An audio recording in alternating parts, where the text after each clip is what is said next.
Welcome to episode 242 of Destination Linux. Whether you're brand new to open source or a guru of Sudo, this is the podcast for you. My name is Michael, and with me today are Jill, Ryan, and Noah. And on this week's episode of Destination Linux, we're going to discuss open source licensing and help everyone navigate this critical part of the open source ecosystem. Then we're going to discuss some disturbing surveillance laws that are currently impacting our friends in Australia. Plus, we have our tips, tricks, and software picks. All this and much more coming up right now on Destination Linux.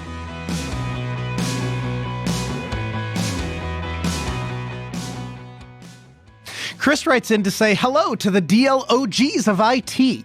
I'm writing from the other side of the world in Japan. I've been a regular listener for a couple of years, but it's definitely enjoy all of the DL shows. I wanted to inquire to your thoughts on the topic of careers in Linux and cloud administration. I know this is something that you've covered at least one or two programs in the past, DL or DLN Extend. I'm specifically considering a rather late career change, transitioning from mostly network and telecom into project management over to Linux and cloud services administration, aka SRE. Having some trepidation about 50 plus making such a leap, but I need a change if for nothing more than my own sanity. Part of this transition includes a consideration of getting trained up in the area, for which I'm considering a couple of platforms, including a Cloud Guru, a CBT Nugget. I've used CBT Nuggets in the past and found their instructors to be dynamic and engaging, and their material to be decent in terms of the content and hands-on. I also like CBT Nuggets from the perspective of diversity. They have courses across a wide spectrum of topics. Having taken Pluralsight classes in the past and didn't walk away from them feeling as if the material was sufficient to meet my needs, I'd really love to hear your opinions on the topics of careers in Linux and cloud technologies, as well as training opportunities to transition to said career. You guys and gals are awesome. Thanks so much for your contributions to the community, Chris. And so, Chris, we actually have a special answer from you from one of our other shows, the Sudo Show, featuring Brandon and Eric. Here's Brandon. Chris, thank you for the email. I really do appreciate it. So right off the bat, you might want to consider staying in the telco space. Many telco providers are making a hard pivot to cloud technologies for running their network. And the heart of that is Linux and cloud technologies like Kubernetes, OpenStack, and of course, the public cloud providers. Whichever way you choose to go, whether that's staying in telecom or moving to general enterprise cloud, the advice is the same. SRE style roles require good understanding of programming. I highly recommend learning Python. Python is the language of automation and at the core of many of the tools you will use as an SRE, like Ansible. Linux and Kubernetes are very important to learn as well. The CNCF and the Linux Foundation have great training and industry-recognized certifications. You may also want to get training and certifications on one or more public cloud providers, whether that's AWS, Azure, GCP, or IBM. But since you're in Asia, you may also want to consider Alibaba Cloud. Thanks for the email, Chris. I hope this helps. So what I loved about Brandon's answer to this question specifically is he was telling them in the network world, in the telecom world that the listener is a part of, that you don't really have to switch entire industries there, because Brandon goes into the fact that in telecom world, actually these cloud services are used quite aggressively. So you could definitely make an easy career transition into another department. And of course, Brandon gives him lots of options there for some training that he can take to get that going. But instead of changing entire industries, you could take some of the experience and knowledge that you have, the project management skills, which by the way are useful no matter what job you have. I don't care if you're going to be a manager, a director, you're going to be an engineer. Project management is a universally helpful skill to have, and stay in your same industry, but move over into the cloud world of that, because behind all of the telecom technologies, there's a lot of cloud and there's a lot of Linux in there. So awesome. Thank you, Chris, for the feedback. And we absolutely love hearing from our worldwide community. What we want you to do is get your official DLN mug, fill it with some coffee or bubbly, sit down on the nearest stool and send us an email to comments@destinationlinux.org. And want to join in on the community discussions?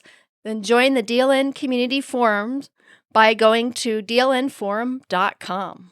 This episode of Destination Linux is brought to you by DigitalOcean. DigitalOcean recently announced their new managed MongoDB services, which is a fully managed database as a service known as DBaaS. With DBaaS, you can focus more on building scalable, high-performance apps and less on maintaining the database. You simply offload the MongoDB administration to DigitalOcean. You let them do all of the heavy lifting, all the provisioning, all the managing, all the scaling, the updates, the backups, the security, all the things that you don't want to do unless you're a database admin, in which case you're probably not using the database as a service, in which case you're probably using one of DigitalOcean's pre-built droplets that you can spin up in any database of your choice. But if that's not you, then you don't want to deal with all of that stuff, and then you are back to DBaaS. DigitalOcean built this service in partnership with MongoDB, and what that means is together they've ensured that you'll get access to all of the latest releases of MongoDB, the document database, as well as soon as they become available. Now, as a listener of the Destination Linux podcast and a member of the DLN community, you can get started for free. Actually, it's even better than for free because DigitalOcean is going to give you a $100 credit when you go to do.co/DLN-Mongo. If you go to do.co/DLN-Mongo, they're going to give you that $100 free credit, and that will allow you to get started on DigitalOcean. You can try all of their services without spending a dime out of your own pocket. Why do they do that? Because they know after they give you $100 and you just try it for a few months, you'll be hooked for life, like I am. So get addicted to DigitalOcean by going to do.co/DLN-Mongo. And of course, a huge thank you to DigitalOcean for sponsoring this episode of Destination Linux. We recently celebrated 30 years of Linux with the first ever DLN MegaFest, so this week of DL, we thought, what could be better to celebrate that kind of milestone than talking about software licenses? I know everyone is just on the edge of their seat right now, but seriously... Wake up, Brian! Licenses. Oh, okay. Right, but... The riveting content. This is something that needs to be talked about because licenses are the framework that makes it possible for the open source ecosystem to even exist. So it's important that we start out by clarifying, there's many different types of open source licenses and many versions of each license, really. But the discussion is not meant to be like a battle of the licenses. We'll give our opinions, of course, but it's not going to be like a good versus bad discussion. Now, there are several dozen licenses, so we're not going to be covering all of them. We're going to be focusing on the ones that you're going to come across most often online, versus whether you're looking at GitHub packages or GitLab packages and that sort of stuff. And at the core of an open source license, it's basically a legal agreement between the creator of the software and the user or the community. And generally, in the Linux community, we're focused on the licenses that allow for the software to be freely used, modified, and shared. So that sort of thing. Imagine a world where we didn't have to deal with proprietary licenses. What is it that we talk about when you think about a proprietary license coming up? See, Michael, I could see you dreaming there and you looking up in the sky with a smile on your face. Right. And I don't think that was forced because that would be a beautiful world. Because half the time when we're using this software, whether it's an app you're downloading on your phone, whether it's a website that you're going through and you see this EULA, how many people actually stop and read it? Before joining open source, understanding Linux, getting into this privacy and security world, I didn't read them. I was just like, yeah, accept, next. And all of us were doing that across the globe. We were just accepting whatever terms they were coming up with. And when I think about this more deeply, I kind of think about how the fact that these licenses that we agree to at this time, if you're a corporation and you put out a license for your Photoshop, for your Windows or whatnot, and then I decide as an organization, I'm adopting that product. And I agree to those terms as they are now. What's interesting about these license agreements is they change. They can change them at any time they want. They send you those emails all the time, right? Talking about, we've updated our EULA. And now this thing that I've incorporated into my business, that's now a major part of my business being able to operate, has a license that initially, maybe I even agreed to its terms, but now has these terms that are horrifically privacy invasive or something else, and it's very hard to escape from. So when you think about the importance of an open source license, in the fact that this type of thing, there are many controls and things that happen in open source license, this type of thing you don't have to worry about. It is a nirvana to think about a world in which we don't have to deal with this type of thing as aggressively as we do with the proprietary software. I'll take the other side of that, Ryan, and I would tell you that I think we owe a proprietary license a great debt of gratitude, and here's why. It is only when you can compare the extremes that you begin to appreciate what you really have, right? And I'll give you an example of that. I worked at a medical facility for a while, and they had a piece of imaging software that was, I think it was like $10,000-$15,000 per licensed copy. And they had 50 different machines that they had to run. So needless to say, they had a lot of money tied up in this software. And they only got to use it for like 6-7 years. And then the company got bought out by a different company. And what originally was the agreement was, oh, we'll activate versions forever. There's really no time that it ever expires. Turned into, oh no, you have to go on to our paid subscription service or the software is just going to stop working. We won't activate it anymore. And lo and behold, they all of a sudden have hundreds of thousands of dollars that are just tied up with nothing, right? And they have blue sky and nothing in their hands to show for it. And going through that experience is one of the things that helps me understand not only how grateful I am to have the piece of software, but how grateful I am that developer chooses to license it in a freedom-respecting way. And I think in absence of having those proprietary licenses in our lives or having to deal with those headaches or those problems, I think we would become so accustomed to freedom that we would start to slip into I should just have it because and that sense of entitlement. So I think a healthy balance. If there's no evil, how do you know there's good? Right? Right, What defines good type of argument? That's an interesting argument. Yeah. It's a funny approach because when you started talking about it, I didn't expect your reason to. I was like, where's he going with this? Like proprietary is good because you understand the pain of proprietary from it. But really, though, you have that experience, right? I challenge you to go buy a piece of hardware or go buy a piece of software and then have a company just arbitrarily tell you that you can't use the thing that you paid for anymore, and then come back and tell me that it's just a tool, just a license, doesn't really matter. It's just a tool. It's a don't get emotionally attached to a tool. Valuable lesson that a lot of people learn the hard way, unfortunately. Mm-hmm. So it is, I guess, in a way beneficial, but ultimately still awful. And I think that even if we, had an open source feature, because it still has like some of the licenses have obligations attached and stuff like that. So there is still some of that. So let's just imagine getting, though, for a second, a mortgage, and you sign these terms to say, hey, I'm going to do a 30-year fixed rate on this mortgage. And then the mortgage company has a right and even the expectation that they're going to change it anytime they want. The percent APR, they're going to change the terms of how long it takes to pay back. They could do whatever. We would never be able to stand for that, right? We would be furious. I mean, these balloon loans and things like that were kind of an attempt in the mortgage world to do something like that. But the idea is archaic of what that could do. You would have no ability to know 30 years from now what you're going to be able to pay and plan for that. And the same thing goes with software. When I think about businesses adopting software with these proprietary licenses, and after the Copyright Act of 1976, prior to that, everybody was sharing source code. It was like this cool hacker thing, like, hey, I figured this thing out, you can use it over here. And everybody was doing like we do in Linux.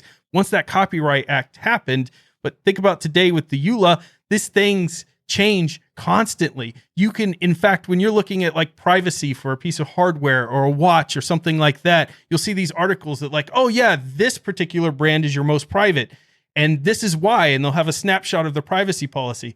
Then I would go and I'd look at the hardware site today and see a completely different privacy policy that was completely far more invasive than the one that they were saying it was better against a year ago. So the fact that these can turn at a dime really, to me, makes a proprietary license a very scary option for businesses, and it's probably why you're seeing open source being adopted at such a heavy rate right now in businesses, because it's actually more reliable. The terms are more predictable. Yeah, and I think that's a great point, especially with the whole EULA things changing and the terms of service changing. And also sometimes they have clauses in those terms where if you agree to it once and they decide to change it, they have to just send you an email. But if you don't respond, you're automatically agreeing to the next change too. Well, it's also because of that reason that open source gets to progress. The proprietary license, you have all these complaints. We have all these complaints about them, but in reality, that helps make our open source licenses even better. And it's actually really good to have a hybrid in between. Like on Linux, you can run proprietary software. If we didn't have that ability, a lot of companies, wouldn't make money on Linux. It's unfortunate, but true. Yeah. I guess I would add on one of the things before we get into the specific types of license. The other thing is it's one thing just to say, hey, the terms change all the time, and so your expectations have to shift with them. But fundamentally being locked out of your front door. Just imagine if the key on the mortgage was held by the mortgage broker, and they decide if and when you can get into your house. And so as long as they agree to keep coming over and unlocking the front door for you, you're able to get into your house. But it constantly is on the back of your mind that someday they may just decide to not come over with that key, and there's nothing you can do about it. I like that example. You could take it further and say, because you can't get in there and actually see the code that goes on in the proprietary world. Imagine that mortgage broker who holds the key also saying, by the way, you can't make changes to the paint or color or anything inside here, because that's all proprietary, and that keeps the value of the house up, leaving it the color it is. So don't change anything. So now think about that. Would you call that your house? No. No, it's not your house. You're renting a house. You're borrowing it from a friend. And open source, freedom in open source, and the licenses that we're about to discuss allow the user to really own that code themselves, even if they weren't the original creator. And I think that's fantastic.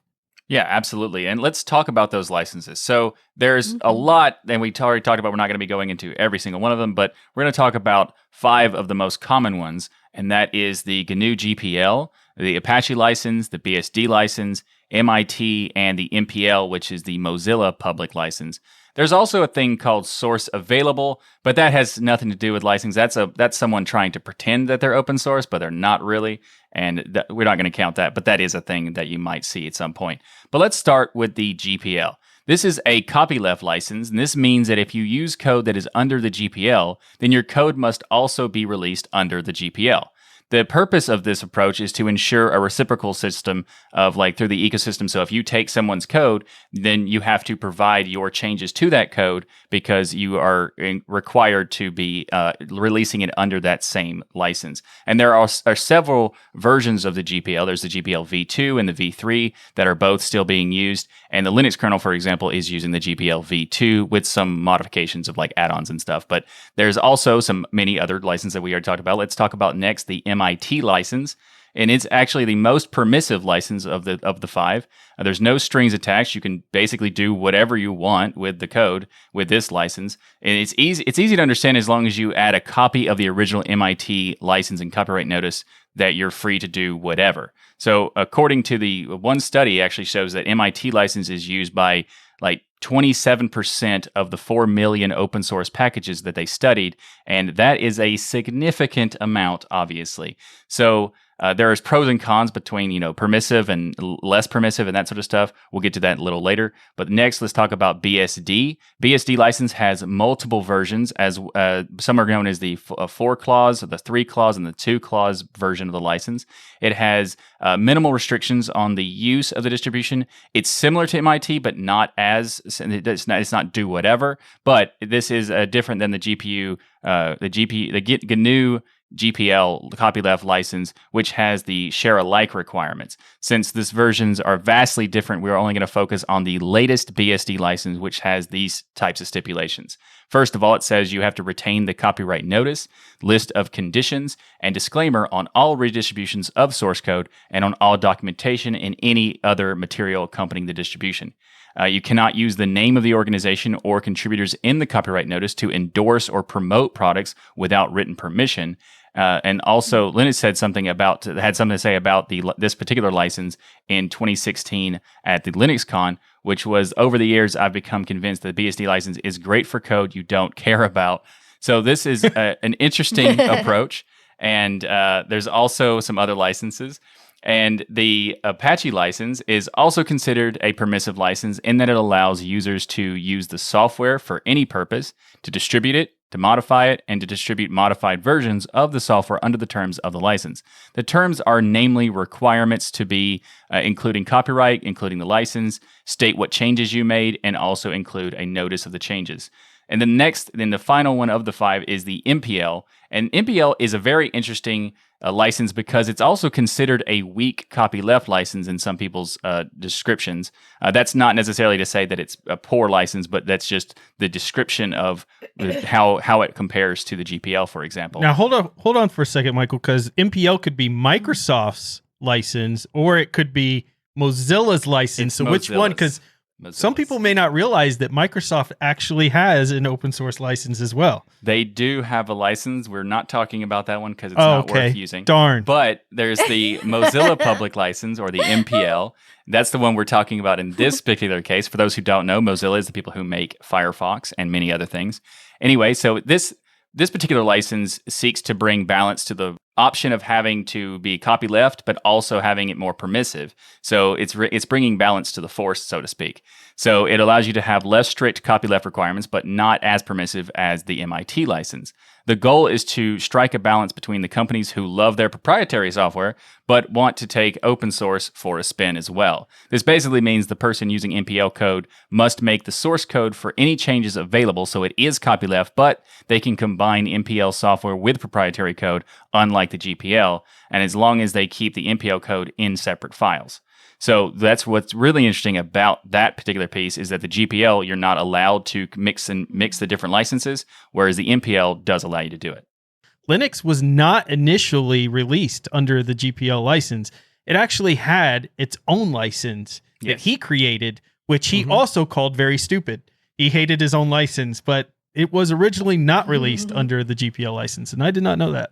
It was proprietary in the sense that you couldn't do commercial, but it was open source in every other way, which is kind of interesting because like that having commercial is kind of fundamental to the growth of open source anyway. So it was really definitely something that was good that he changed it, of course. So let's talk about the licenses and that sort of thing. Let me ask the host, if you have some new software that you're going to make and it's going to revolutionize the world as Michael we know AI it, bot. of course, for sure. Which licenses are you going to pick and why? So let's start off with Jill. So from a marketing standpoint, I would definitely choose the GNU Public License version 2 or the GPL v2 that we have been talking about, like Linus Torvalds did with Linux back in 1992. And the main reason is that there are so many companies involved with the GPL version 2 license, and that has led to the huge growth and adoption of open source in Linux. And the beauty of the GNU GPL is that you have the freedom to run it with no restrictions. You can copy it for a friend, study, improve, and tinker with it, and then distribute those changes to the world. And also, one of the very important rules of the GPL is that the GPL insists that the same rights that you received under the GPL be passed on to those you distribute your work to. Awesome. So this ensures continued openness through all generations of my open source software. And I would be honored if they would fork it, tinker with it, and use it to fit their needs and make it even better. Very nice. So that's my problem with the BSD license, right? Is it seems like it's a race to the bottom. Like it'll be, what is the rationale? Like what is the justification for, okay, I have this really cool thing. Oh, we're finally making some traction. Hey, everyone's using my cool thing. Hey, look over there. Those open source guys are getting ahead. That's mine now. Mm-hmm. Okay, now we're done. And now proprietary moves on ahead and open source starts all over again, right? It seems to me that if we're going to be productive with it, we have to have some sort of teeth behind it to say, hey, all the work that we do matters too. Yeah, it's interesting because Linus is saying it's great for code you don't care about. So I think that's a perfect way of describing the BSD license. Not saying there's not a point to its existence, but I think that's a perfect explanation for it. Mm-hmm. Yeah, and that's why a lot of companies choose using it, because it's the easy license, like Sony does with the PlayStation and Apple does with Mac OS. The whole problem I have with the permissive licenses like the BSD or the MIT is that they are too permissive, allowing them to do whatever they want. Like Noah said, like a company can take code that is open source, make it proprietary, and then not give back. because those licenses allow that because they're so permissive. It's just my opinion. Whether you agree with it or not, I understand. But this is more of a if I'm going to make code that I want people to use and benefit from, I would like to be able to benefit from the code that someone else makes on top of mine. Yeah. Because I wouldn't Nice. want to basically create a platform or a foundation for something and then that becomes something awesome and then I get no benefit from it whatsoever. Even if it's just a code bag, it doesn't if someone takes software, and this is not about commercialism or anything. If someone wants to take a GPL code and then make a service based around it and make money from it, that's fantastic, and there's nothing wrong with that because you're not hurting you're not trying to rebrand it or make a whole new thing and say this is the better version, even though it really comes from this other core project. This is something that you really can't do with a GPL in terms of license compliance, but with the BSD MIT, you totally can. So in my opinion, if I was going to make some software and for this purpose, it depends on the purpose of the software. Like if it's something that doesn't really have any intent for future long-term value to me, I wouldn't really have a preference, and I'd probably pick either GPL or MPL. I would still pick the GPL or something that's copyleft compliant because I want it to be possible for everyone to benefit, not just the a company who sees it and takes advantage of it. Like you mentioned, Jill mentioned Apple. For a lot of people don't know that there's a lot of BSD related stuff inside of the OS 10, and they were able to do that because the license allowed them to do that, whatever they wanted. And the GPL and MPL are the things that I would consider, and maybe even dual license the project with both of them, because there are some times where if you want to get some software into an app store of sorts, you couldn't do it because the GPL is not compatible with their terms of service or whatever, and the MPL would allow you to have that functionality. So you could kind of do both, and since the MPL is compatible with GPL, it's it is possible to do a combination that way. Of course, Michael chooses the Microsoft license. It's Mozilla. No, he likes the Oh, hybrid. Mozilla. I'm a my bad. Firefox fanboy, and that's why it makes sense that I choose the MPL. Yeah. But there are some pros and cons to both of them anyway. Shouldn't we always be asking the question as to why is it that it's not compatible with the GPL? What parts are incompatible, and what part of that might be unacceptable to us? Well, in terms of the GPL, typically something to be incompatible with the GPL is because it doesn't the whole you have to release the code underneath this license too. That's the main thing that makes something incompatible, because a lot of people don't want to release it under that. And the MPL is compatible with the GPL because it requires you to keep the source open and relicense it under the MPL as well. But it also allows it to be used in conjunction with proprietary software, whereas the GPL does not. So that's why it's both compatible with the GPL and proprietary in a way. And that's not to say that it's the best license just outright, but it is a license that is worth considering because you still get a lot of the benefits from the GPL, but you don't have the fear from some companies who might see that and go, oh, no, I don't want to do that because it doesn't allow me to do whatever I want with your stuff. When I have flexible Michael AI. Well, I was going to say, Jill, when I was writing the software, Michael AI, which I knew was going to change the world, and I imagined Apple was going to adopt it. It would be your new personal assistant there. Android was going to adopt it to be your new personal assistant there. The whole world was going to change at this. I decided to do an MIT license because I'm selfless, and that's actually what Neil chose for me, which I really appreciate, Neil, out there. So it's free for anybody. No strings attached. Go change. Okay, we're going to have to edit this because he chose MPL. Oh, darn. So, Neil, thanks for choosing MPL. That now I can make money off of this, and there are strings attached. There are no strings attached. You can use it however you want to. And after giving Michael a hard time for the entire episode of using the Microsoft public license, then he chooses that for the Michael AI. I figured if you're going to use Michael AI, you need a Microsoft license. Okay, again, to be clear, everyone, it's the Mozilla public license. It's not Microsoft. It's going to be known as the Michael AI public license from now on. Yes. The Michael public license. Yes, this is great. I love it. I'm using MPL for everything now. I'm using MPL for everything too. Yes, it's settled.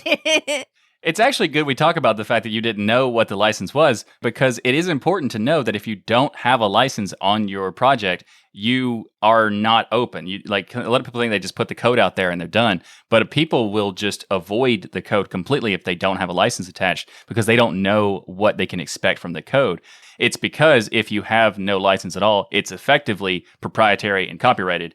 And that way people wouldn't want to use it. I've seen a lot of projects that I was very tempted to try, but then I saw no license and like, well, now I'm not going to use this because there's no chance, there's no way for me to know that they're not going to all of a sudden decide to make it, outright proprietary in the future. So if you don't have a license, think about one of the 5 we talked about in this show. Think about not changing the world, Ryan. Yeah, think about it. Right. And also, I mean, you can choose which one you want, but just to be clear, I think the most helpful to the open source system is the GPL or MPL. That's just my opinion. Microsoft. Mozilla. This episode of Destination Linux is brought to you by Bitwarden. You can get started right now with your free account at bitwarden.com/DLN. Bitwarden is an awesome piece of software. It is a password manager that allows you to have peace of mind knowing that your online accounts are secure. And Bitwarden does this by creating multiple different types of tools. So we have a secured vault to store all of your passwords in, and you can automatically fill in passwords in the login form, so you don't have to do that part.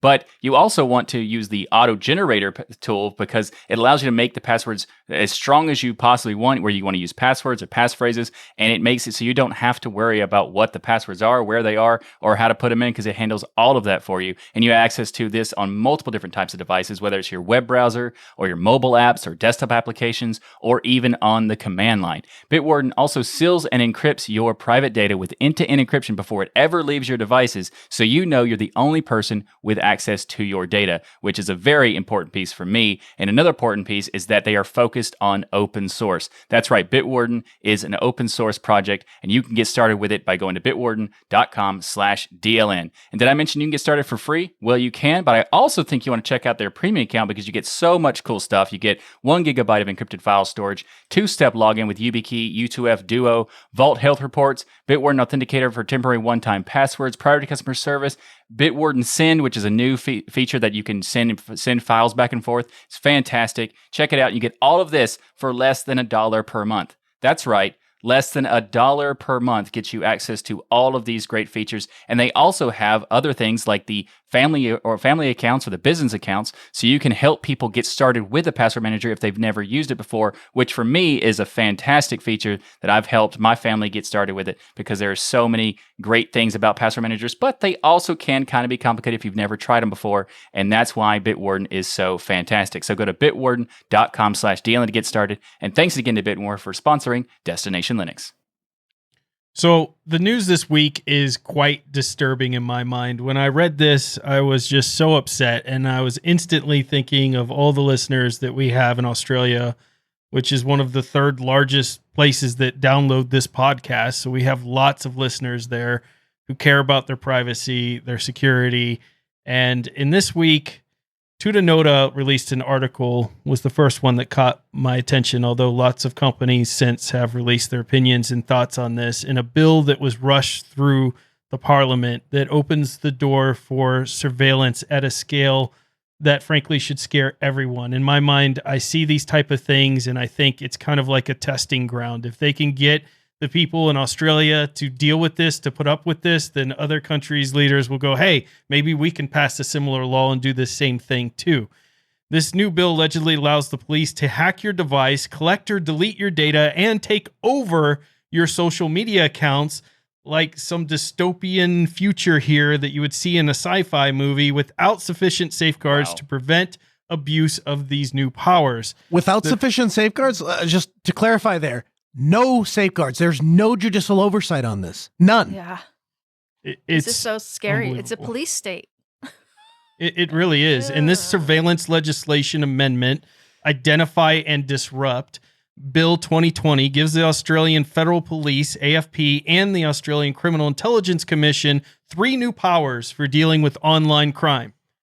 Data disruption warrant gives the police the ability to disrupt data by modifying, copying, adding, or deleting it.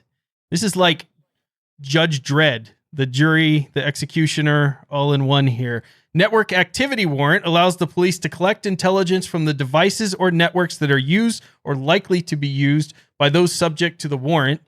Account takeover warrant allows the police to take control of an online account, social media, for the purpose of gathering information for an investigation. Of course, we know the key word here is suspect you of anything. So let's say you just happen to be a little deviant out there talking about privacy and open source, and they don't like it anymore, and they could suspect you of a crime. One of the scariest words I ever heard dealing with police was it's officer discretion whether they take you to jail or not. Those type of things are just scary, and they should be scary to everyone there. They can make suspect you of any crime they want simply because they don't like you anymore. When presented with such warrant from the Administration Appeals Tribunal, Australian companies, system administrators must comply and actively help the police to modify, add, copy, or delete the data of a person under investigation. Refusing to comply could have one end up in jail for up to 10 years in jail if you don't comply with one of their requests for takeover. This, if nothing else, shows how much surveillance is power, why your privacy is so important. They want power over the people, and I hope all of our listeners in Australia and really everyone around the world gets involved to talk about how unbelievably dangerous this law here is. Yeah, and the fact that it says that you can modify, copy, add, and delete things, that means you could basically create false information. You could plant data and claim that this person is suspecting, oh, no, we've proven that you have this because we changed it so that you do. Like, that sort of stuff is just, like, insane, really.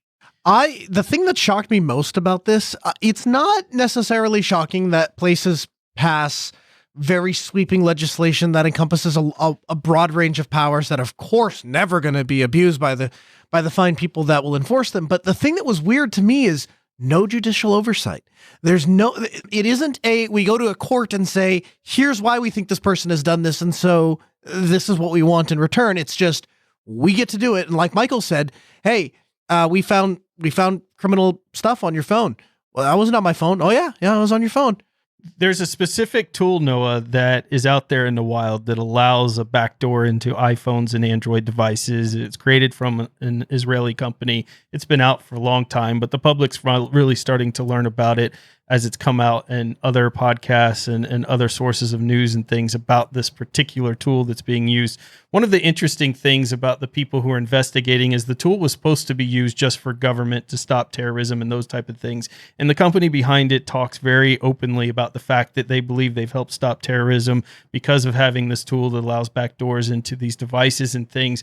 But what they also found in the investigation is that the tool was being used by certain governments in a corporate warfare manner. For instance, there was a particular case of somebody doing science behind sugary drinks and the impact it has on health. And there was people who were within that company that had this tool now hacked into their device that was supposed to be just for government to learn about the activism of the people who were trying to talk about the dangers of sugary drinks and things for corporations. So your point there, what you're talking about is you can say that the purpose of this bill is to save the children or save terrorism, but what actually happens with these tools, no matter what they claim to be the purpose, is that they get abused and they get used for purposes that they were never meant to be used for. And I've yet to see a single example where that's not the case.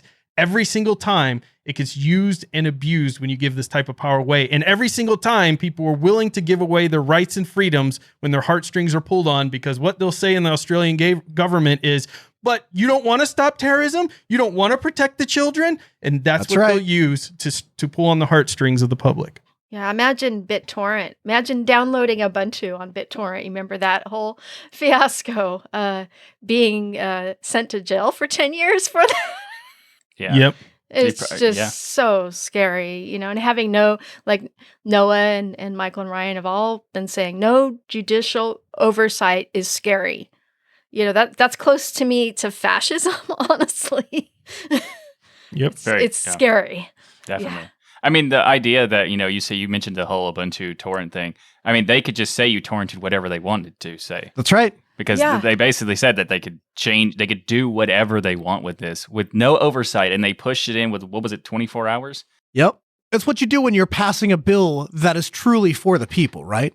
Yeah, you Right. pass it as quickly as possible underneath the shadow of the night. Yeah, that's Yeah. what you do. Totally. Don't Yeah. let anybody know that you're even trying. That's how Listen, that's you true tinfoil transparency. hat wearing Linux people don't understand. Police have never been known to plant false evidence and things like that. Michael, you're ridiculous. Come on. Right.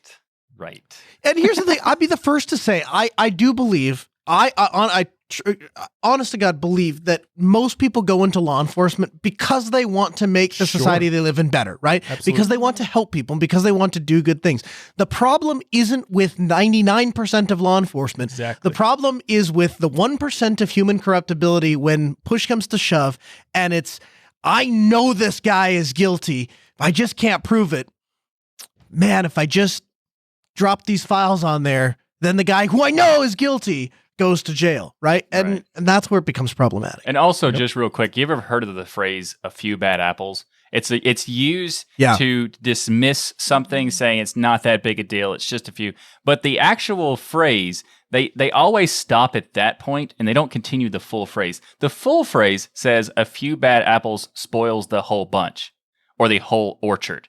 Like, that's the point of the phrase, not to just dismiss a few or not a big deal. It's to say that just a few can ruin it all.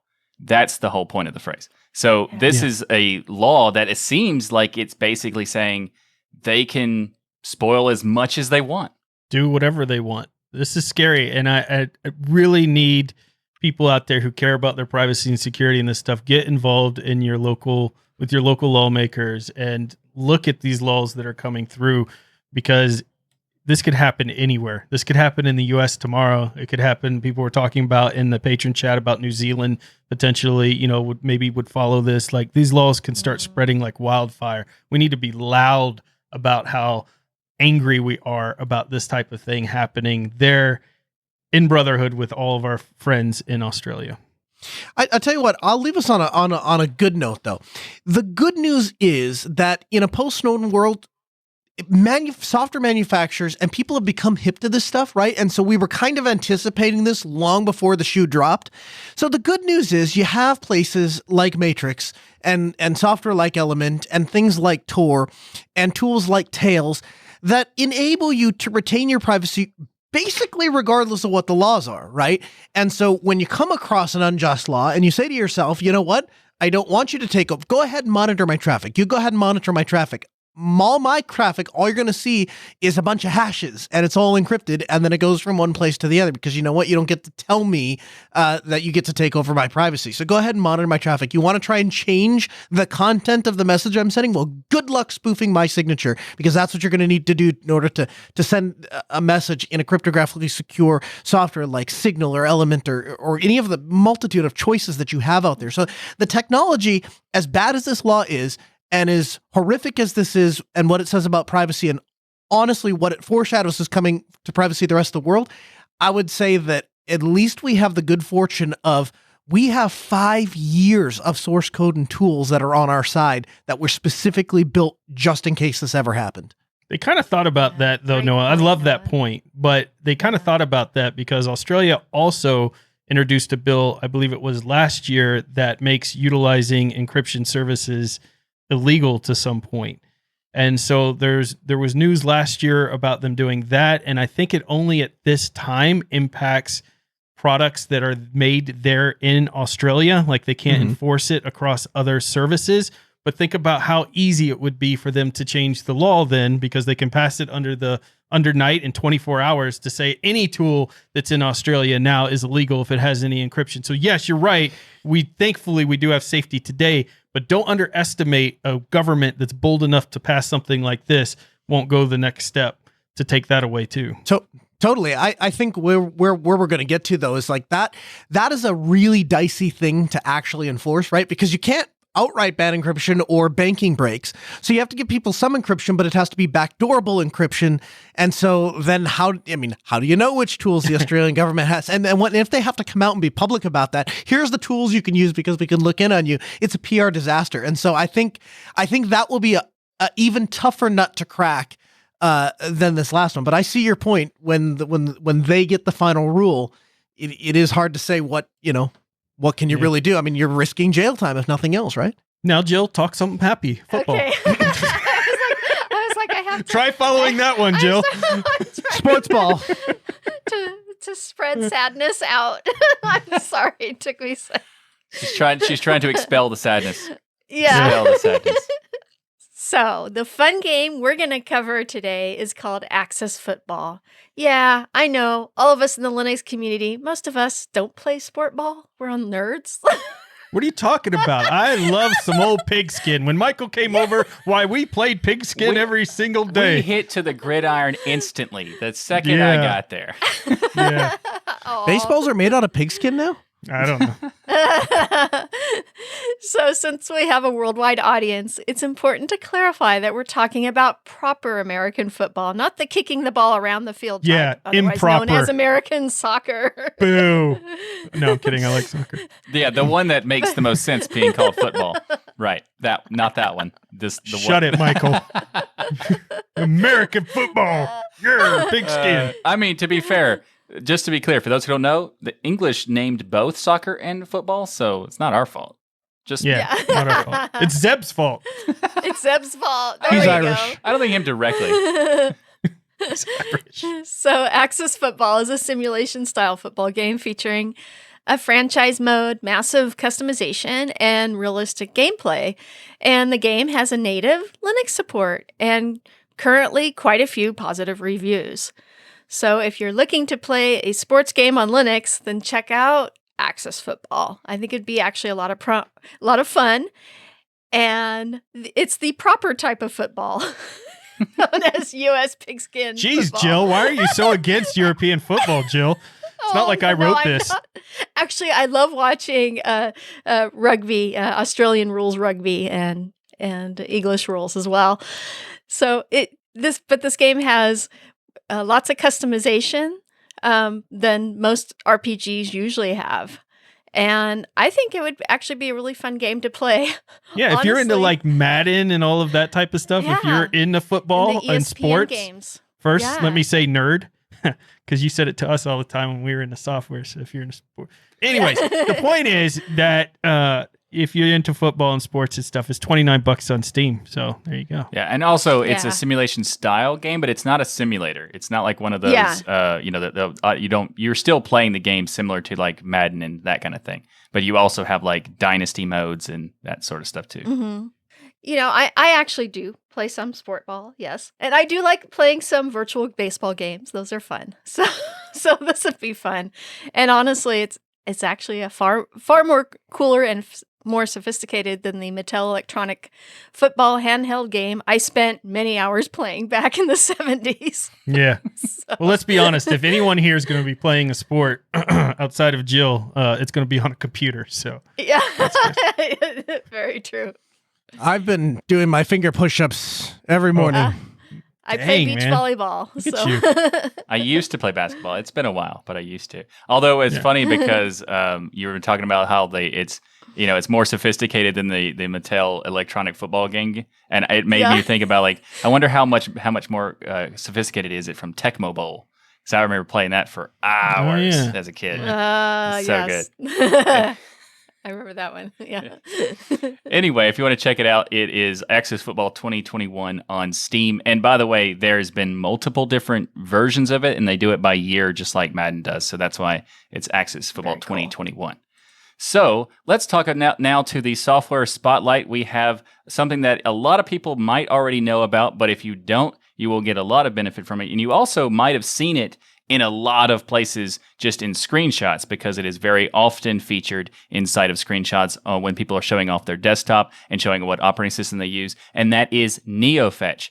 NeoFetch, there are many different ways to get information about your hardware in Linux, but NeoFetch is one of those things that you just run in the command line, and then it shows up a ton of information. It'll show information about your operating system, the software, like the hardware you have, also different types of software like your DE and that sort of thing, and it also shows it in a very nice, aesthetically pleasing approach inside of the terminal, including a logo of the distribution that you're using.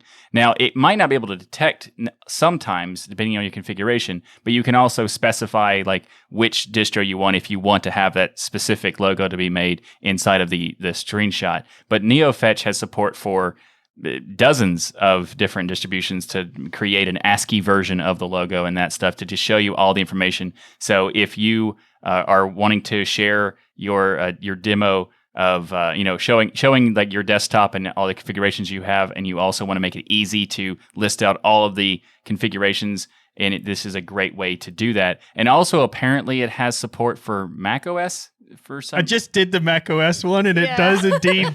Like I'm in Garuda Linux, but if I do the switch, the -- ASCII _ distro _ Mac OS, right, it shows an Apple logo there. So that's pretty funny. So, but it's still under OS says Garuda Linux. So right. But if you type just NeoFetch by itself, it'll give you the system related stuff and the logo that you typically you're supposed to have, not the Mac one. Right. And also, if you're new in the Linux community, you will see all over YouTube, this is how people show their systems. Yep. YouTube, Reddit, Twitter. It's very common that you'll see inside. You'll see a screenshot of the desktop environment and everything, but then you also see a terminal just sitting right on top with NeoFetch right in there. And if you've ever seen that and didn't know what it was, now you do. That's how I flex my hardware.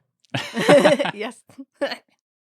Our tip of the week this week is using CronTab to automate your scheduling. So one of the things I love about any tool, if it's built into every distribution you come across, those are the tools you really want to master and you really want to own, because they'll save you no matter what you're doing. And even if the distribution really wasn't designed, even the application wasn't designed for doing the thing that you want to do, you can kind of shoehorn your way into it if you know your way around some of these very basic tools.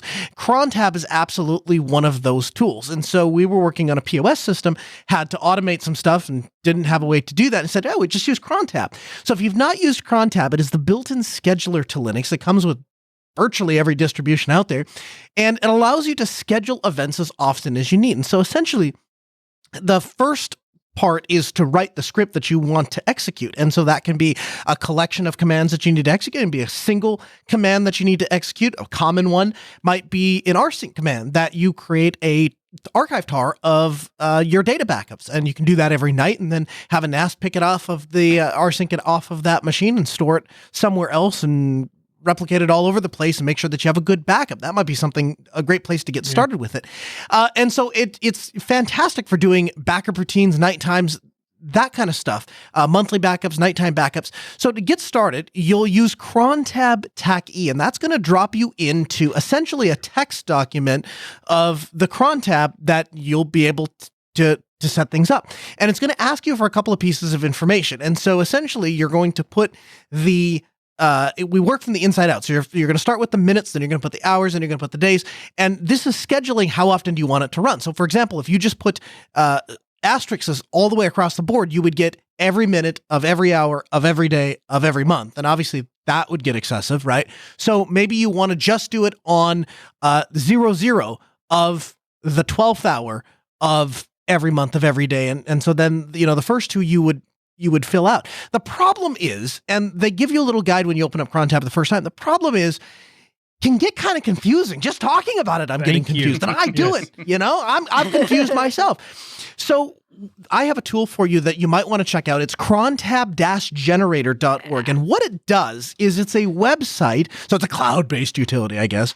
But it's a website where you can actually use radio buttons to check, hey, I want this backup to only kick off on every minute, but only on midnight. And maybe I change that. Maybe I want it to be at a specific minute. I want it to be on at midnight right on the dot of every day of every month. Of every week, and it will spit out then the cron tab that you need to paste into your file, and it'll tell you, hey, this is what the asterisks and what the numbers would be, and then below that, it actually gives you the opportunity to enter the command to execute. So this is where you put your script file, right?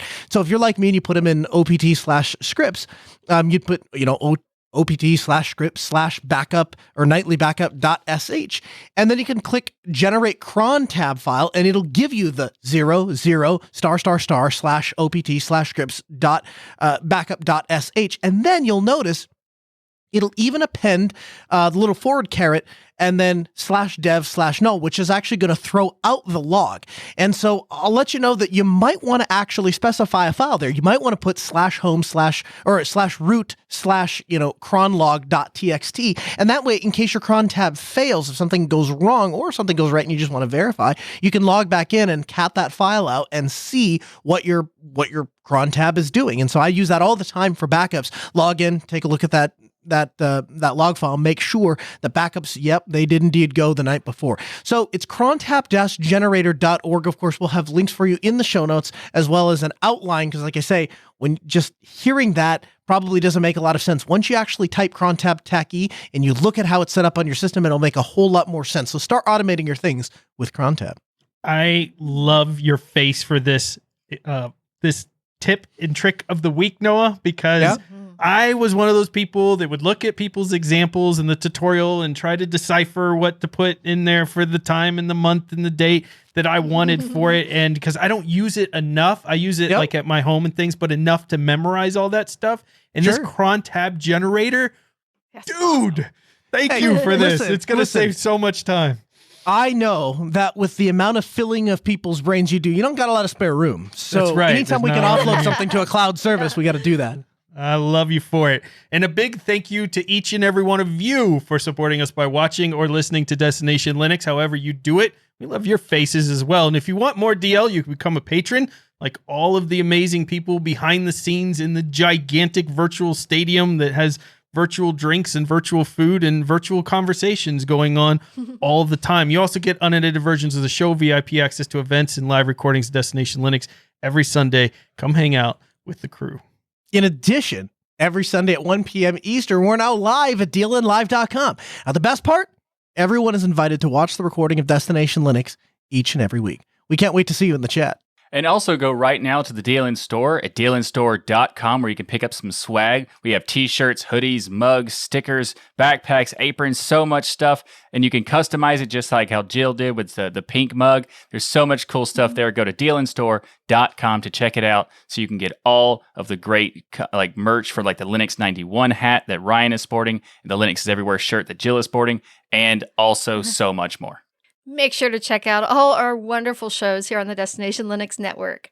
We have the fabulous Sudo show, the amazing Ask Noah show, the very informative This Week in Linux, the awesome DOS Geek channel, the wonderful DLN Extend, one of my favorite shows of all time, Hardware Addicts.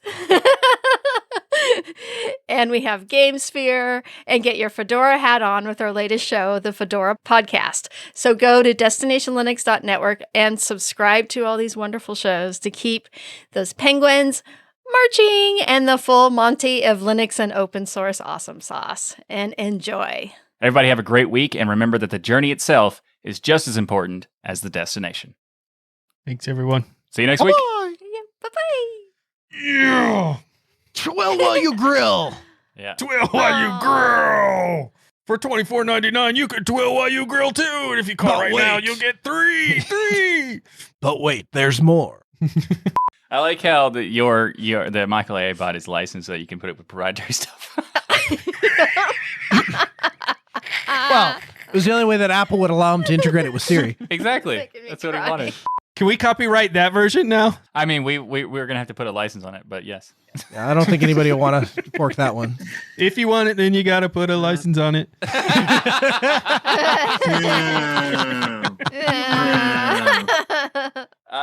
Just so you know, Ryan, I made a note for the outtakes. Oh, come on. Uh-oh. 3, 2, 1. What happened? Why are you laughing at us? I thought I did a good manly clap. I don't understand. You remember last week when you hit your microphone? Yeah. I hit my microphone. You get it back. All right. Oh my goodness. All right. Do that awesome counting thing you can do again. Yeah, okay.